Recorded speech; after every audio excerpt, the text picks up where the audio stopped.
Siyempre, paborito ng ating mga kids ang French fries. Tama. Kaya naman today, gagawa tayo ng okay, hindi lumalabas. Alam mo kung bakit. Sige, mamaya ako sabi.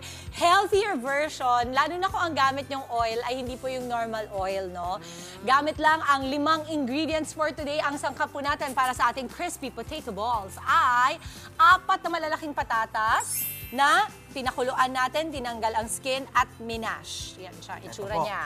3 tablespoons ng cornstarch at asin, pepper at stock powder. Tapos, ang pang-dipping natin yan ay ketchup. Okay. Eto na. Ang gagawin lang natin ay, of course, pinakuluan na natin to. Tapos, ilalagay lang natin lahat ng ito. And I think, ano naman nila yan, ito yung cornstarch. Okay. Tapos, imamash lang natin yan lahat, magkakasama. Okay. Lalahatin ba natin? Sobrang dami. Taste na lang. Yan, ganyan lang. Oo. Kasi baka... Ayan. Okay. So, ito, bibilugin lang natin ito. That's the exciting part. Ito yung exciting part talaga, yung hindi matapon sa bowl na to. Alam mo, sa kusina namin dito, alam ko maraming bowl eh. Ha? Alam ko talaga.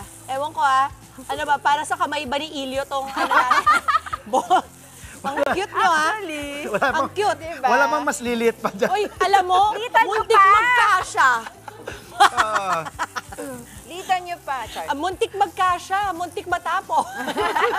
Okay, pagka ito, nabilog-bilog na natin mamaya, of course, gagawin lang natin maliliit na size to na bilog, tapos i-deep fry natin hanggang maging golden brown. Alam mo saan ako excited? Bukod sa tumikim? Ako kasi excited ako hindi mahulog to sa loob.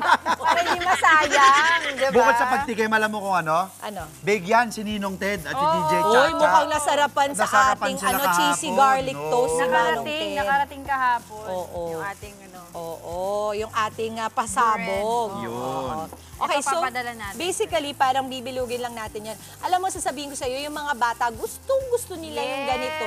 Bilog-bilog, gano'n. Ibilugin natin to. Nakakatuwa kasi. Okay, tapos ipa-fry natin, ha? Okay. Mainit na yung Okay, wait mantika. lang. Maya-maya natin ilagay kasi baka mamaya di mainit yung mantika. Fail tayo dyan. Umuusok Kailangan na siya. mainit siya. Yan. Hala! Yan ang tinatawag nating classic patatas. Kala mo naman, chef. Okay, Diba? tara. Patatas Sorry, kasi nakakamayin marami. ko na Pag lang. isa patata lang. Oo, kakamayin ko na. Cute, Cute. Cute yung friend mo. Yung kapatid ko na to, Siyempre, tatawid natin Ito, yun. sweet chili, So, ang sauce. Patatas. Yan. Patata. Ang eating patata. Uy, alam mo, lasang fishball, pero healthy. Patata. Hindi totoo, di ba? Kasama ako sa lasang Hindi, fishball. Dahil yung... lasang fishball dahil dun sa sauce. Hindi naman. Uy, ang sarap, Ako, Manong, DJ, ang sarap. Pinadala na natin. Padala natin. Masarap, masarap po. Okay. So, ulit, Mama Dims, sa ating mga nanonood mga nanay, paano gawin to? Okay. Nag-boil lamang po tayo ng mga patatas, sinanggal ang skin, minash natin yan. Tapos nilagyan natin ng stock powder, cornstarch, salt, pepper, yun lang. Tapos hinalo natin sa maliit na bowl. Sorry, ayoko kasi magsinungaling eh. Ang liit nung bowl. Muntik na magkasya yung ingredients.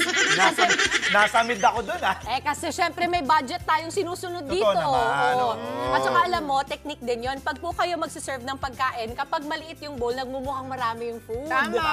Pag masyadong malaki, kahit marami yung food, nagmumukha kang, ay, nagtipid. Tama. Kaya ang gawin nyo po ay magmaliit lang kayo ng mga kubyertos, mga plato. Hindi, totoo yun, di ba? Tama Totoo, naman. totoo. Eh, Para alam mo, mukhang mga marami. tactics namin yan kasi syempre nagtitipid kami ng mga bata kami. Yes. Para mas mukhang marami yung pagkain, mas maliit yung plato. Uy, Sarap sige nito, pa. Bibigyan natin sila maya-maya. Ano siya? Yung tawag doon, Crispy. chewy. Sa Yes. taas, Sa chewy taas. inside. Oo. Bibigyan namin kayo.